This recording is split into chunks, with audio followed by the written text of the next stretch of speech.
Good morning guys, so Dennis here. Have you ever experienced guys yung habang nagda-drive ka tapos suddenly bigla yung temperature gauge mo aakyat ng 3 port and then after 3 seconds babagsak ng normal. Tapos maya maya aakyat na naman ng 3 port, then bagsak na naman ng normal. Afterwards akyat na naman siya, then pagpatay mo ng aircon bababa siya ng normal. No, what happened to me guys is that I was driving from San Jose, San Ildefonso going home to Malolos when suddenly yun yung na-experience namin. No? So, what I did is I went on the side of the road, I opened the hood, then I check out kung ano ang problema. No leak, no overthrow ng water dun sa ating reservoir. What I noticed is that every time that the radiator blower fan starts, doon tumataas yung needle ko. And then once na huminto si blower, huminto yung fan natin, bumabalik ulit sa normal.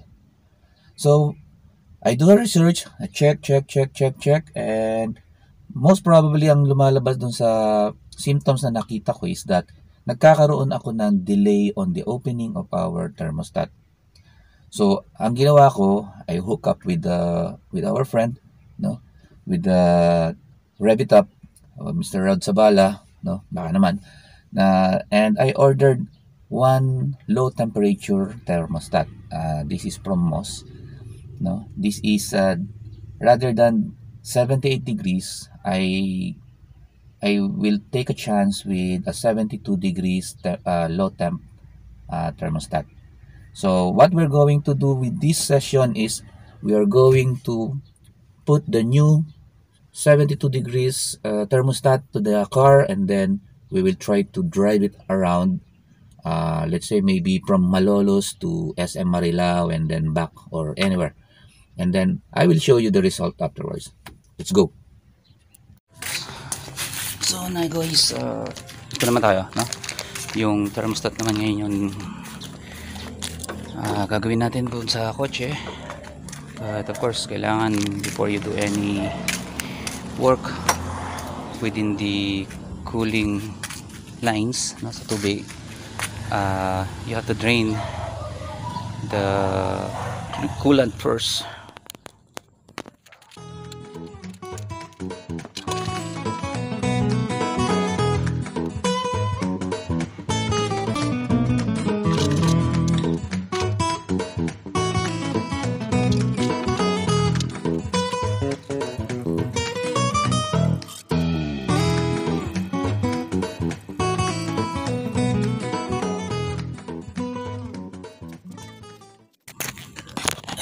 Madumi na yung ano natin, no, yung coolant natin. So we need to change the coolant too, and then we need to flush out the radiator para malinis yung iba't iba pang mga ulik bottle. Okay guys, so una tatanggalin natin itong hose clamp after we drain, no? And then subukutin natin yung hose natin sa radiator, yung lower part. Then we disconnect the thermo switch.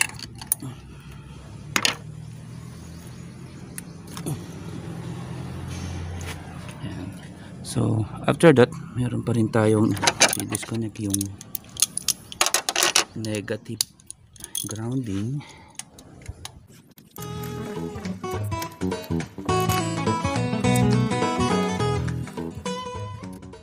Siyempre, after that, disconnect natin yung mga G's, okay, that holds the thermostat housing itself.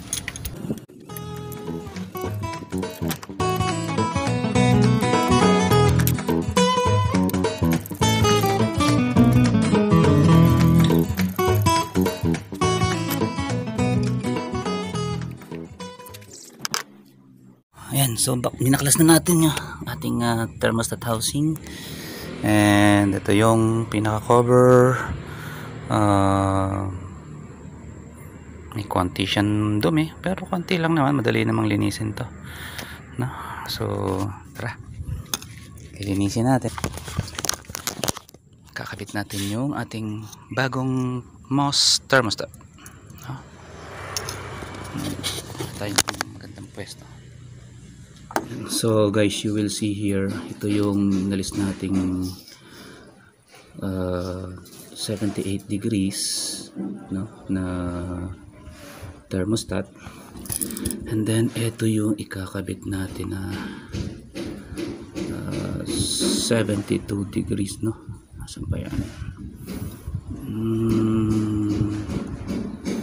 Uy, wala dito yung ano ayun, to.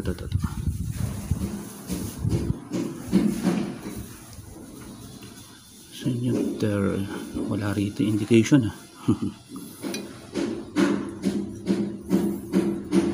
wala rito. You will notice mas maikli yung sa 72 degrees natin, no, than the 78. Yan. So pagka ikakabit natin siya, so yung doon sa may 78, nakikita nyo meron siyang slot.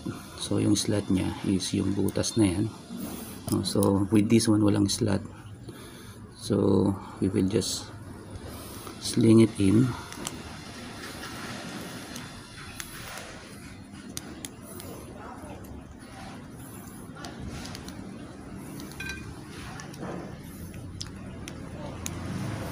Yan, no? Sling it in, and then make sure that everything is in position, of course. Now, one thing that you have to check is yung slot nito, no? And that will always be on the proper slot nung housing natin. Okay, so do not forget to clean out any beta gray or yung gas wicket maker na ilalagay natin. Okay, make sure that you will clean this area using a blade or yung cutter blade natin before you put it in.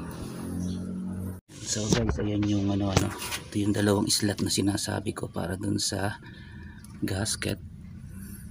So dyan natin ipapagkabit yung slot, no? Yan, yung dalawang slot na yan. And then we will see what will be the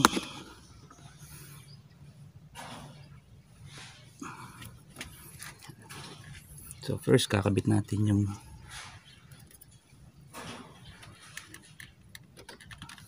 but of course kailangan you have to clean up also the area nung thermostat casing housing para yung dikit nung lapat. And then of course pasok na natin ngayon yung thermostat itself. Ayan, as you will see, no, lapat na lapat dyan, sakto yan dun sa slot natin. Yan. And then time to put back the housing, the cover.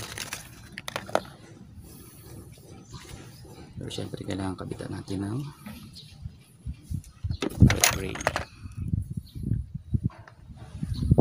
Okay, so ito yung ating cover, no? Nilagyan ko na siya ng gasket maker, so ikakabit ko na.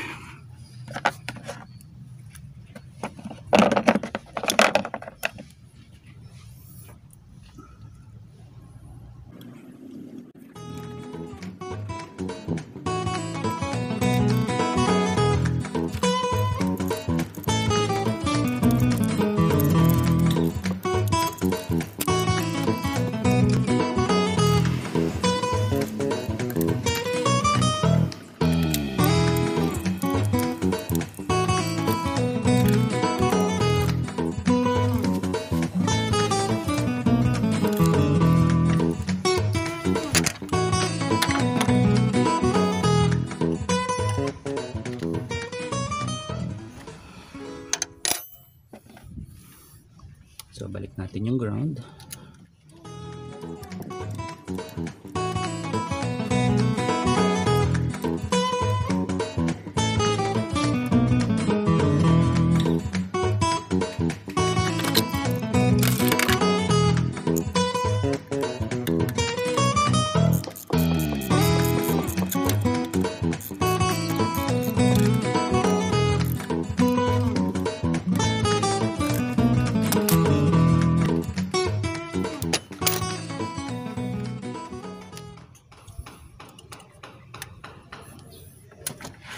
Then balik natin tong radiator hose.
Ayan, galiban natin yung tornilyo.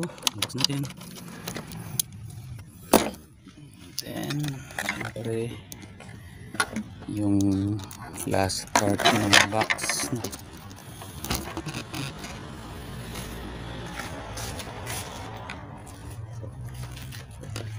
So, the filter, and then the cover.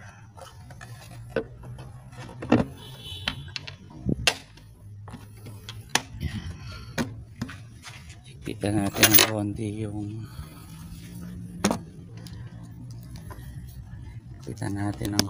throttle body para sigurado walang masyadong singaw.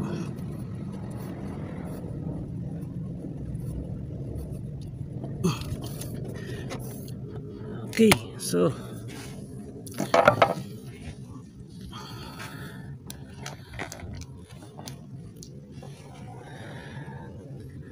connected, nakakabit na yung bagong thermostat, no? Then testingin na natin siya for drive. So guys, right now we are going to test this new MOS thermostat that we have installed, pangpalit dun sa 78 degrees nating thermostat na ginagamit. So I'm going to monitor it hanggang makarating kami ng SM Marilao, and then pagbalik from Marilao to Malolos. So I'm going to update you later. So, and samahan nyo ako.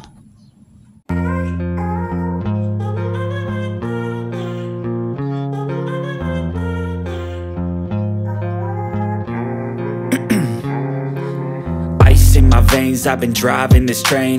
Years in this lane, there's no stopping this flame. Cause I came to the game and I changed it to play how I like, rearranged it to my own domain. Yeah, I got what it takes, made lots of mistakes, taking shots, skipping breaks, feeling lost, feeling great, popping off, singing straight, never stopped, never changed. All the squad here to play, and I've got something to say, yeah.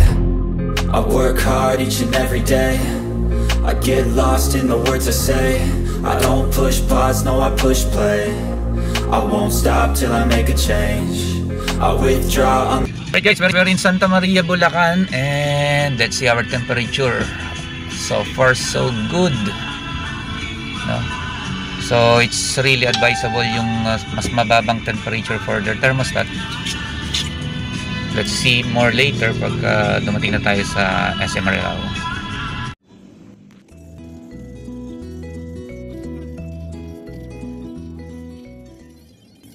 So mga buds, as you will notice, in fairness, no, hindi naman tumaas na yung ating temperature gauge wala sa biyahe ko from here going to Marilao. Sa Marilao hindi naman din siya tumaas na, so I can call the work for the thermostat success, no? Thank you for watching, guys, and hope to see you again. Just like, subscribe, and click that bell button. Plus, leave comment. See you.